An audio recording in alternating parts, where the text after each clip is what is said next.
This episode is presented by Avalara. This is Jim Cox. I'm the CFO of Clearwater Analytics, and you are listening to the CFO Thought Leader podcast. This is episode number 900. My priorities are delivering efficient, positive growth by continuing to kind of improve our baseline metrics in a period of what, again, we anticipate to be an economically challenging time. That's increasing revenue, AUM, and investor growth, and kind of continuing to improve our operating loss as we move towards profitability. And then the second piece is using that time to evolve our teams and processes for scalability. So again, while the next 12 months may be painful, I think the survivors in our industry will be flushed with opportunity on the other side of that. And so we're doing everything we can today to be ready to attack with better systems, faster workflows tomorrow. Hi, it's Jack. On this episode, we speak with Alison Staloch, CFO of Fundrise. Looking back on her years at the Securities Exchange Commission, Alison Staloch, former chief accountant for the agency's investment management division, tells us agency officials were often pleased to have accountants sit in on their meetings. People would say, "Oh, great, the accountants are here," recalls Staloch, who tells us when compared to the number of attorneys participating in meetings, accountants were often quite sparse. Having spent the last 10 years within KPMG's auditing rank and file, surrounded by her accounting peers, there was something to be said for being an accountant in demand. Or so we hear on today's episode. CFO Alison Staloch joins us after this.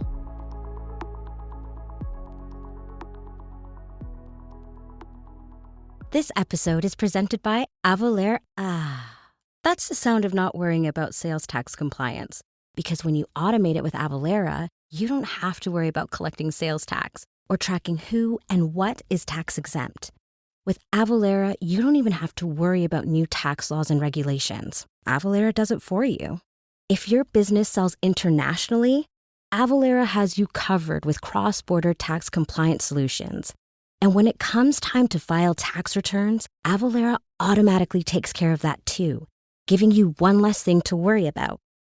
Avalara has managed billions of sales for small, mid-size, and enterprise businesses, and seamlessly works with your current sales, e-commerce, and accounting platforms.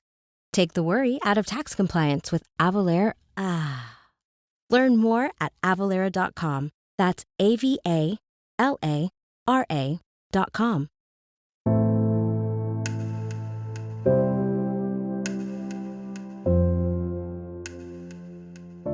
Hello, we're speaking with Alison Staloch, CFO of Fundrise. Alison, welcome. Thanks, Jack. Thanks for having me. So, Alison, as you likely know, we begin by asking our guests to look back for us and trying to identify some of those experiences they feel help prepare them to become a CFO. What were those experiences for you?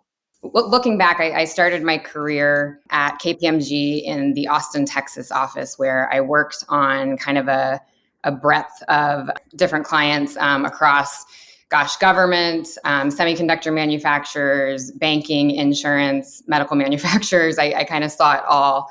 And then I've eventually moved to the Columbus, Ohio office, where I focused more on financial services and then ultimately within the registered investment company space.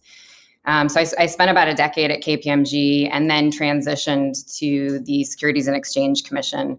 I joined in a fellowship position, but ultimately decided to stay for a permanent role as the chief accountant for the Division of Investment Management.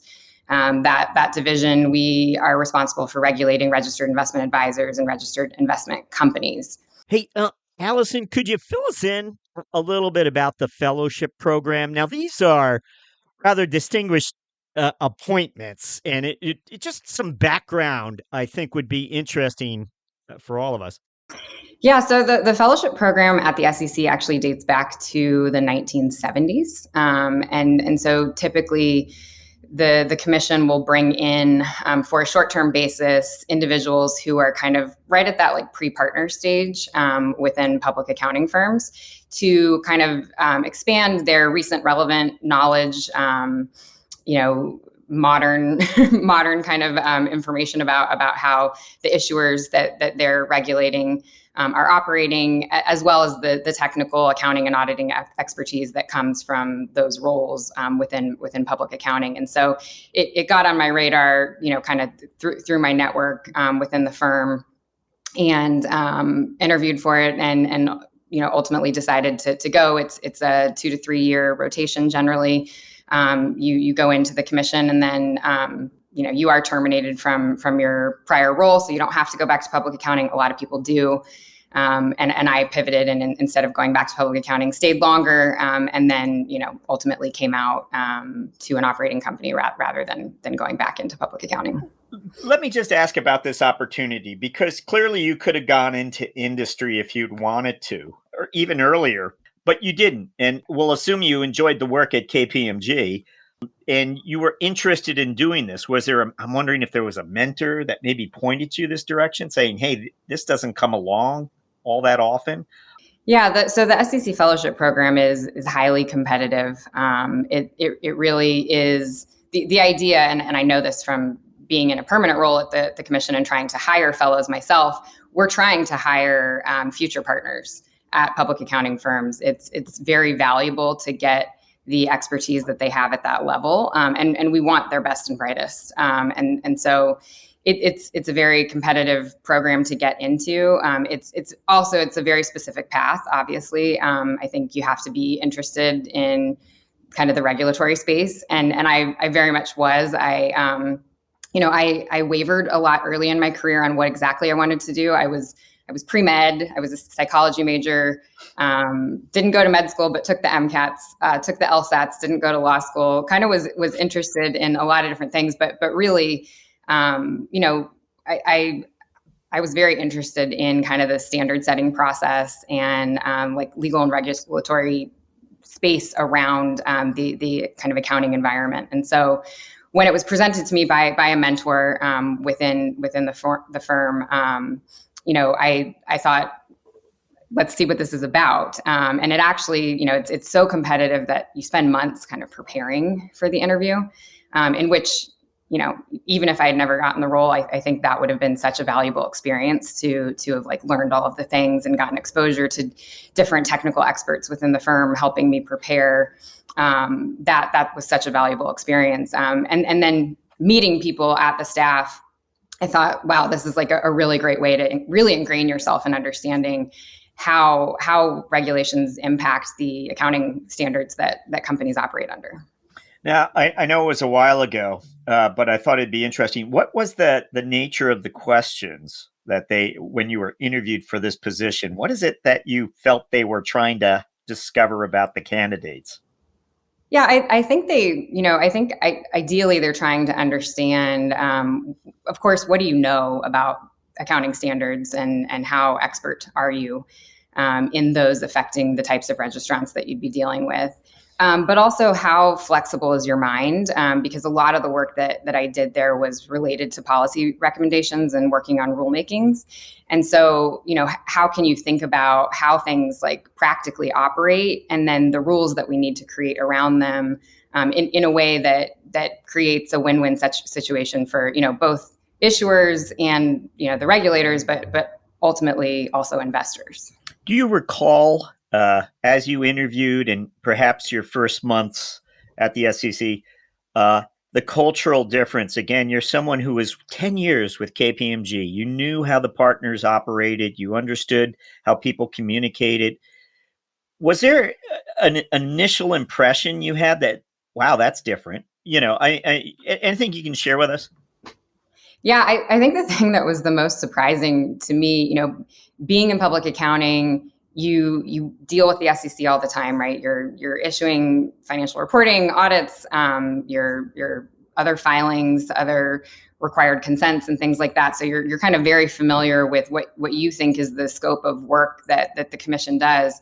And then you get there and you realize accountants are actually a very small portion of the team at the SEC. So it's almost wholly attorneys.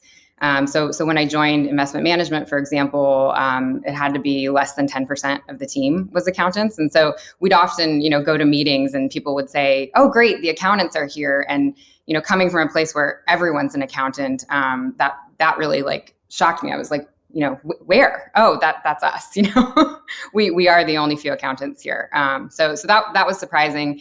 And then, I think the depth with which the staff understand, both the regulatory landscape, the practices of industry participants, and the politics impacting all of that was really fascinating to me and new to me, because that wasn't something I was like steeped in, having been an auditor for 10 years.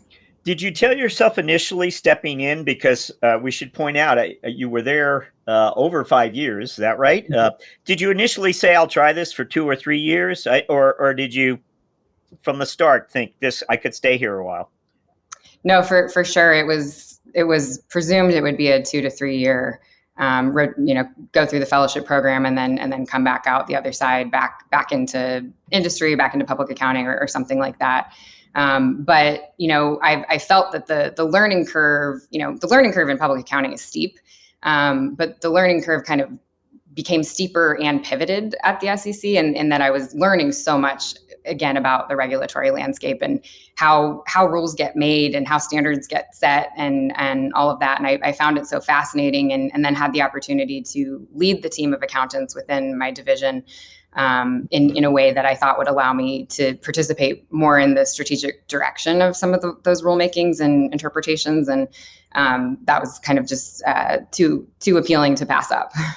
Can I just ask, geography-wise, you shared with us, it began in Texas, you went to Ohio, and then I imagine you're somewhere around the Beltway. Are you in Washington, or where are you based? So obviously when I was at the SEC, I was in DC. I stayed in DC when I joined Fundrise initially, but we are a remote company. So I now spend some time in DC, but I live in Tennessee. Did you have a CFO position on your on your mind as you graduated from, again, you became a chief accountant for the Division of Investment Management, ultimately, where you served in that position over 3 years. So you really paid your dues in a senior role there. Did you expect to become a CFO stepping out? I'm curious as to what the expectations were, given you had quite a stripe on your sleeve now.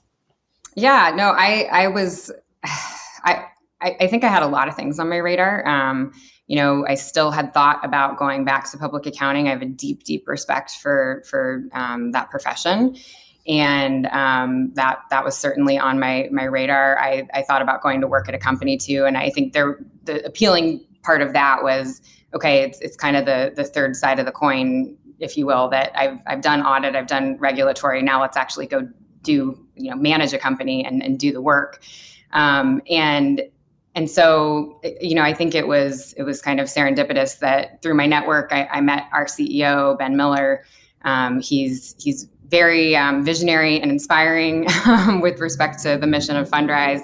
And, so the opportunity to be a CFO at a company at that stage, help build it and scale it and mature it, was just so exciting that, I kind of thought that was the more appealing path for me at that point in time.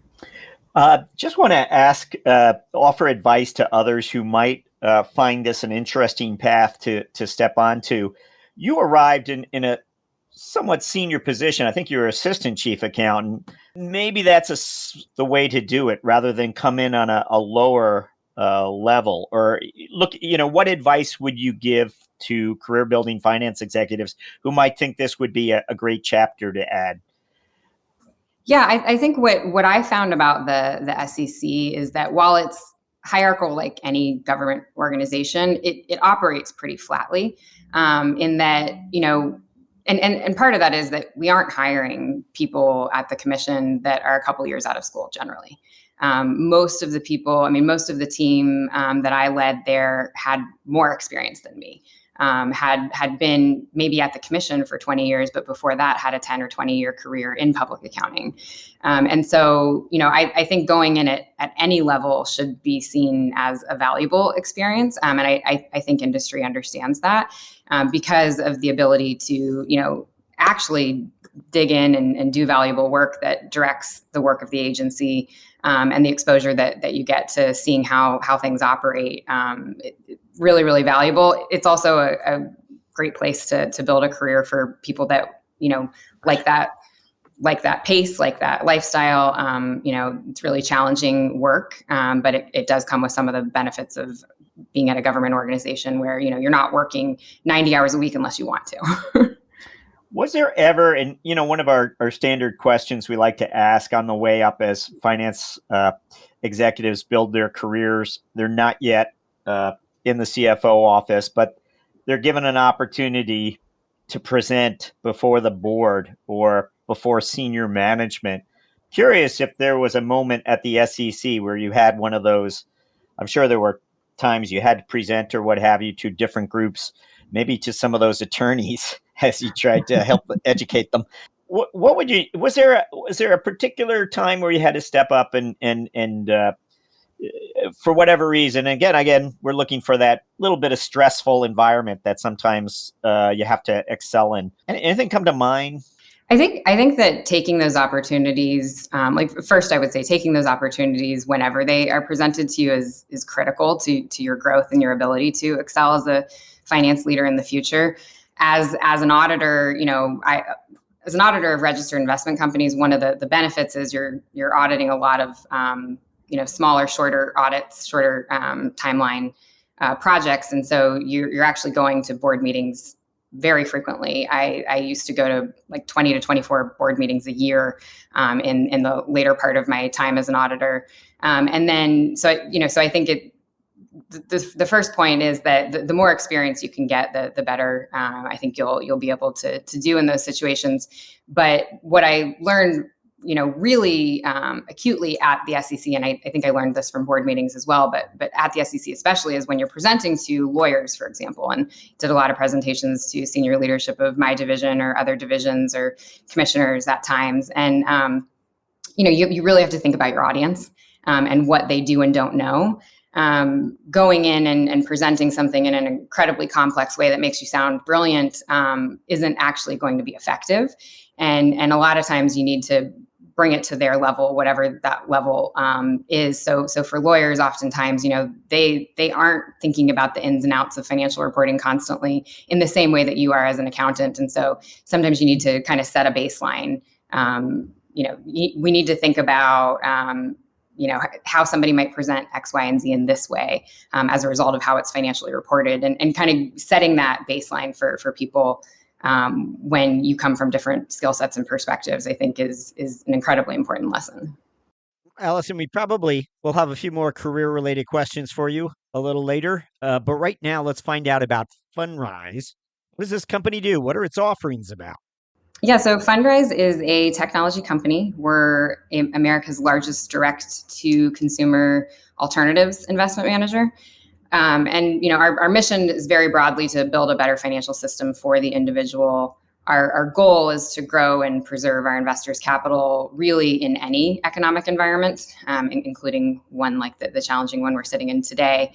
And we do that by building software that enables us to deliver institutional quality investments, including asset classes like real estate, private equity, private credit, and growth stage venture capital. Could you maybe give us an abbreviated history of Fundrise's own capital structure? How far does it go back? Sure. So Fundrise has existed for about 10 years. Initially, like a lot of startups, bootstrapped by the founders. Ultimately, we brought in one strategic investor early on who capitalized the company in its early stages of growth. But since then have really wanted to avoid kind of the trappings of a venture capital investor on your cap table. And so to tell the full story, I've got to back up a little bit into our products. We started out as a real estate investment manager, and intended to do that for non-accredited investors. And so in order to do that, we had to utilize kind of an esoteric part of the securities laws called Regulation A, which allows you to raise from unaccredited investors up to $75 million a year. Mm-hmm. And so Fundrise launched vehicles to raise under that structure. Early on in our growth, it was a lot of runway. Over time has proven to not be sufficient runway, and we've had to move into the 40 Act for those investment vehicles. But in the meantime, we got really good at the kind of the regulatory compliance and rigor required of Regulation A. And the brilliance before my time was that the team then started raising money from the investors on our platform into our funds, also through Regulation A for the company.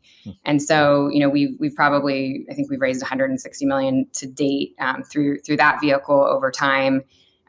Which allows our investors on the platform to also be investors in the company at a pre-public stage, but before we reach that public offering point. Right. So the finance leaders we speak to are from a breadth of industries. So when we ask you for your top of mind metrics, please don't hesitate to give us as much detail as you can. Don't take anything for granted. Just what are the numbers that you pay attention to understand whether the company's performing or not? What is it that you're looking at daily? Yeah, so I think historically, like any growth company, we've been focused on metrics that relate to our customer level economics and our broader strategic differentiations. So that's typical technology business metrics like active investors, new investor growth, AUM growth, customer retention. And I think as we're maturing, we're continuing to move towards a heavier weighting of more traditional enterprise level metrics like top line revenue growth, gross margin expansion, operating leverage, things like that. I'll say that when I first started, one of the metrics that really I thought needed exposure to the organization broadly was as simple as revenue.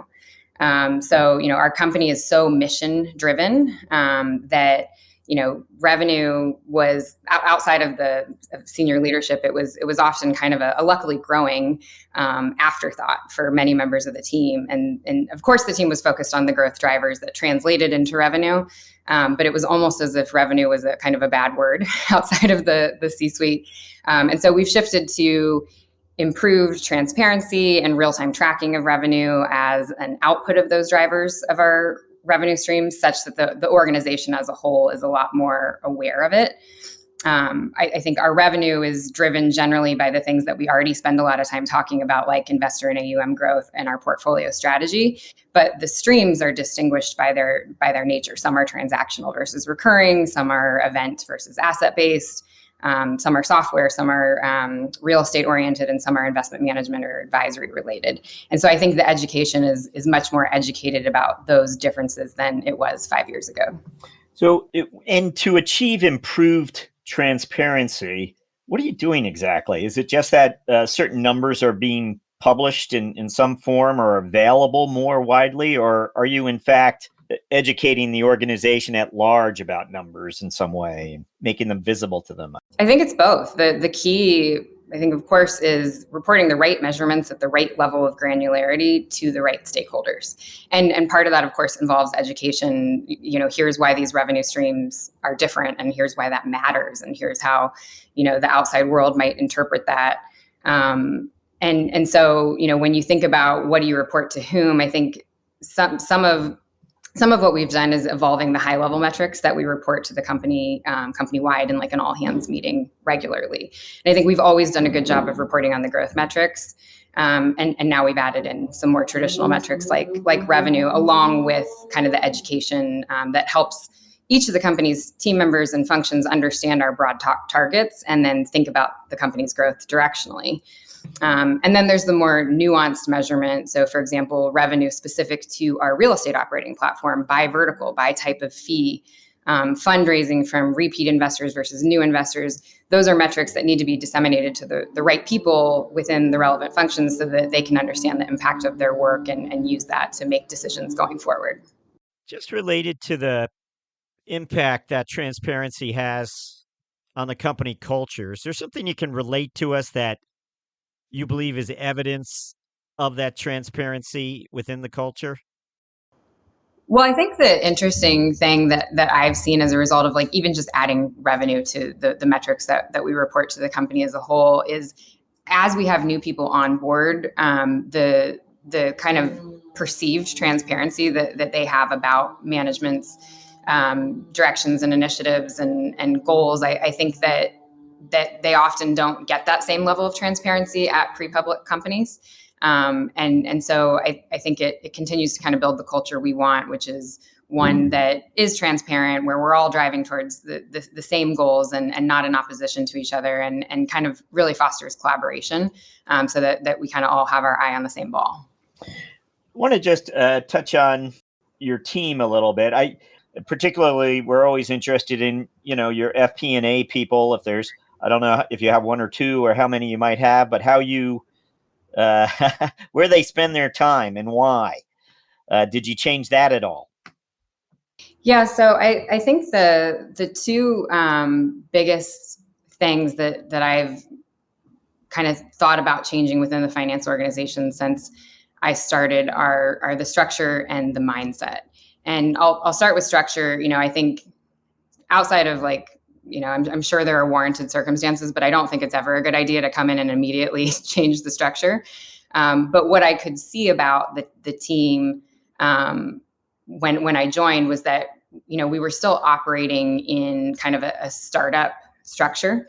And we needed to evolve to a more scalable structure. And I'll give one good example of that is our accounting team. So we're a very heavy accounting organization.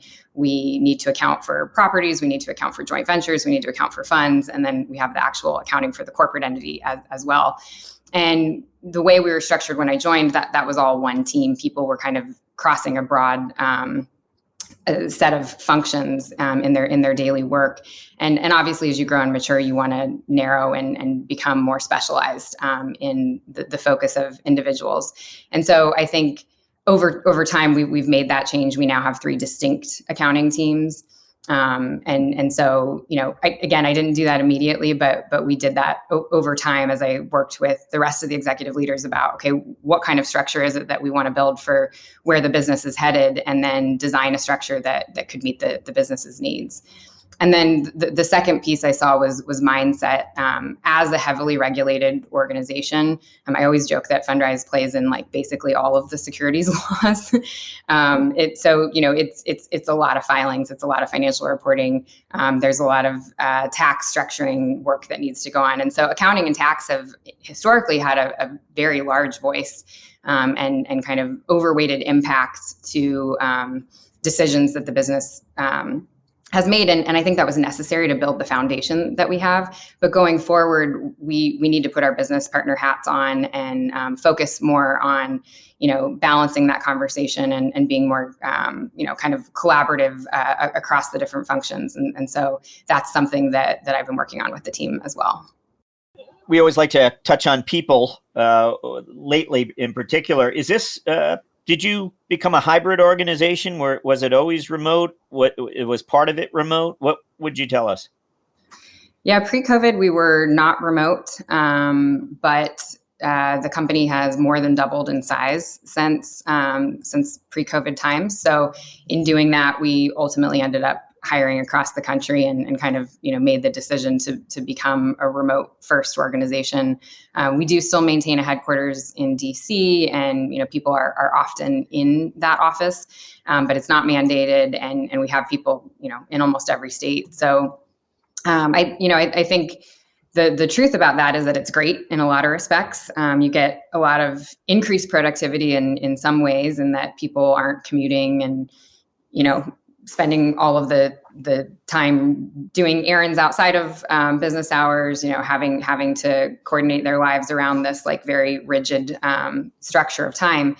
work time, but also I think you do lose some connectivity and relationship and rapport. And so that's something that we try to spend a lot of time focused on, is how can we continue to foster that relationships, especially cross-functionally, right? Like you are often talking to the same people every day, but when you have to work collaboratively with people of different perspectives and kind of maybe different short-term goals, you need to have that we know each other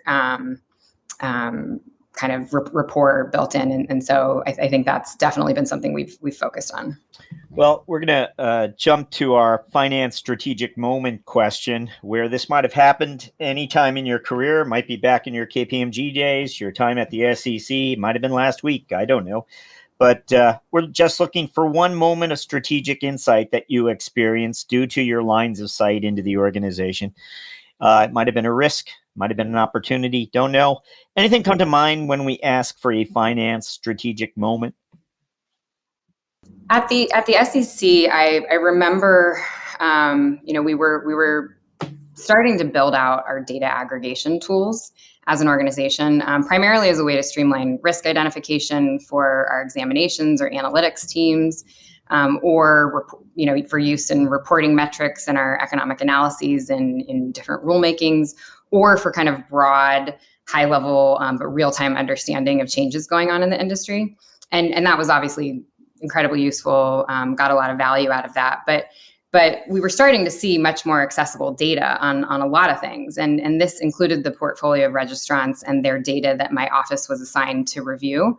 So a portion of my team were disclosure review accountants. And under the Sarbanes-Oxley Act, regulators are required to review the financial statements of every issuer every 3 years. So for my team, that usually meant a rotating list of about 5,000 financial statements that they had to review every year. And that is mandated review. But we always wanted to be able to utilize all of that review time and expertise on the team to be more risk-based in our work. And so as my team started to play with the data, and I had a branch chief on the team, Jacob, who was particularly interested in data and was, kind of getting his master's in data analytics on the side. So really engaged there. And he started to show me what he was able to see. And we realized, like, wow, we could use this data to predict where there might be a higher risk in a review.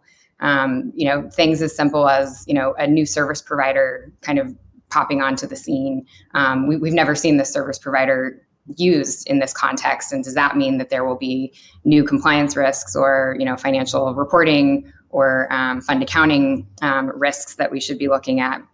And so we could use it to kind of, when warranted, initiate a more targeted review of a subset of issuers where we think there's reason for concern. But we could also use it in kind of like pre-identifying the risks that might exist for a review that was about to happen.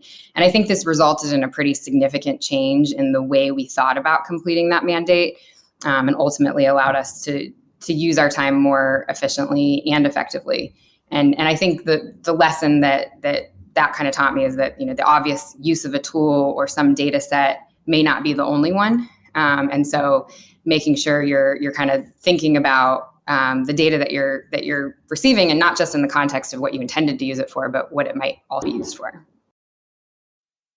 From episode 878, this is 1 Minute with Don Bassell, CFO of Arco Corp.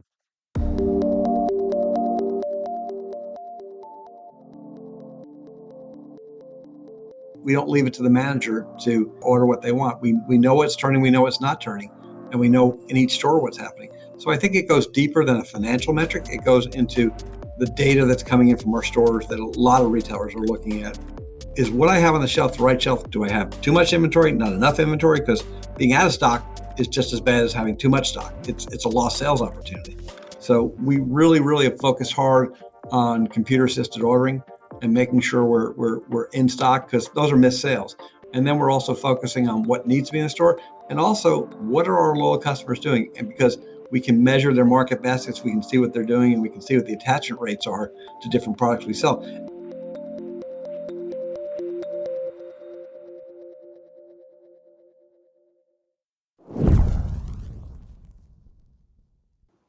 Excellent. Thank you for that. We're going to jump to our mentoring round where we ask you several quick questions intended to inform and inspire future finance leaders. And this should be interesting because, again, nearly 10 years at KPMG and then SEC and then the CFO office. So your first month, first 30 days as a CFO. This is where we really want you to offer some advice to new CFOs. But you had such an unusual path in certain ways. When you arrived there, we have to believe there was something. If you could go back, it was only 2 years ago, really. But if you could go back and just tell yourself one piece of advice as you entered that office, what would it have been that would, help prepare you better? What is the advice you would give yourself 2 years ago now? One piece of advice is really hard, Jack. So I'm gonna try. But I think the first thing I would say, and this related to my time at the SEC as well, is that it's going to be hard and it's going to take time. Especially in a CFO role, it's likely that you haven't done every job that's going to be reporting to you, and so leveling yourself up across a broad range of skill sets is just it's challenging, and you need to accept that and know that you're not going to know everything, and you need to rely on hopefully really strong teams in those disciplines that you aren't coming from, and if you don't have strong people in those roles, I think that would be my first thing would be go out and find some so they can help educate you about the areas that you aren't as skilled at naturally. And then I'm going to add a second one. I think the thing that I would repeat to myself that's kind of been like a theme for me over my career is that relationships matter a lot. And I think devoting a disproportionate amount of your time up front in the first 30 days to building those relationships, both across the board within the C-suite, but then with your direct reports, with your team, and then cross-functionally where you may not have as many obvious connections at first is critical, because you want to build the rapport, you want to show people you're on their team, and kind of build that relationship so that when you do get to the really hard stuff, you understand that you're coming from the same place. Great. Thank you for those. And we always like to ask our guests to reflect a little bit on the personal side. We're wondering if you have a personal habit that you're known for. You might have a daily routine maybe that you're known for, something that sets you apart. Might be something a family member has long known about, or people, that's just the way she's always done it. I'm not sure why. Anyway, anything, a personal habit or part of a daily routine that sets you apart? Yeah, so I think I'm fairly obsessed with the metrics or kind of the markers of my own health, and then trying out all of the new products and technology that can give you edge there. So as an example, I've been wearing a Whoop since 2019. I have an 8-sleep mattress. I get my blood drawn quarterly, I buy all the tech that they make. I would say like my efforts towards my health are consistent, but my methods are not. I'm kind of allergic to stagnation. And so I'm constantly kind of changing things up, which makes the tracking even more necessary. But, I think you can get a lot of information. It can be a lot of noise, but if you zoom out over time, the data can really tell you a story that you might not be able to see about yourself. So maybe the stress that you're facing, the impact of a different life event, that will show up in your data. And so I find that really fascinating and also very useful directionally. I love to kind of like track the impacts of my behaviors. This is sort of your pre-med days lingering around still. So That's right. What about a book recommendation for us? It doesn't have to be a business book. It might be something you escape with. Don't know. Anything? Like, sure. Yeah, I don't have a finance-oriented book. I mean, I'm sure there's a million out there, and on the 800th or 900th episode, I'm sure you've gotten a lot of those. I think it depends on your lens, but I'd recommend anything that takes you out of your comfort zone. So for me, joining Fundrise, I read a lot about tech startups and tech companies. So lots of good books there. Ben Horowitz's Hard Thing About Hard Things, 0 to 1 Peter Thiel. There's a lot there, and then maybe. Stepping outside of like industry specific, I think when you think about running the finance team of an organization or about building a business generally, ultimately you have to be focused on winning. And so I love to read sports biographies. And I recently read Maria Sharapova's book, Unstoppable, about her journey to becoming a tennis champion. And I think there's a lot of lessons in there. Kind of a similar journey to building a startup where it's like, she had kind of these like mounting challenges at the beginning coming from Russia, not a lot of wealth to make it to the places she needed to be seen and to grow her game. A lot of good lessons about dedication, mental toughness, and competitive spirit, which I think are all really important when you're building a business. Nice. Thank you. Thank you for those. We are up to our final question where we're going to ask you to look forward finally. And what we would like to know is your priorities as a CFO over the next 12 months. What would those priorities be? So in the next 12 months, I think we expect we'll see more unraveling. I think SVB and First Republic are ominous, but not necessarily the event. And so if interest rates keep rising, will definitely some companies take more body blows and possibly even larger fatal impacts to a confluence of parties in the areas of office and retail, real estate, maybe tech, high growth companies that have kind of gotten over their skis, and then financial institutions who weren't prudent enough in managing their risks or who were too greedy in capitalizing on the rewards of the near zero interest rate environment. And so as we think about that, it's going to be a tough 12 months, right? And so my priorities are delivering efficient, positive growth by continuing to kind of improve our baseline metrics in a period of what, again, we anticipate to be an economically challenging time. That's increasing revenue, AUM, and investor growth, and kind of continuing to improve our operating loss as we move towards profitability. And then the second piece is using that time to evolve our teams and processes for scalability. So again, while the next 12 months may be painful, I think the survivors in our industry will be flushed with opportunity on the other side of that. And so we're doing everything we can today to be ready to attack with better systems, faster workflows tomorrow. Alison Staloch, thank you for joining us on CFO Thought Leader. Thanks for having me, Jack.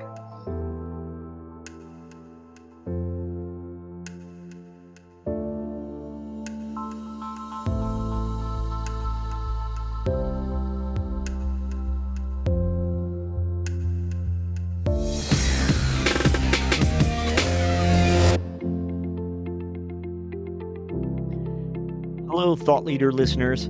As you have perhaps already heard or even seen, we're now featuring the career lessons and moments of strategic insight shared by our CFO guests as Thought Leader videos.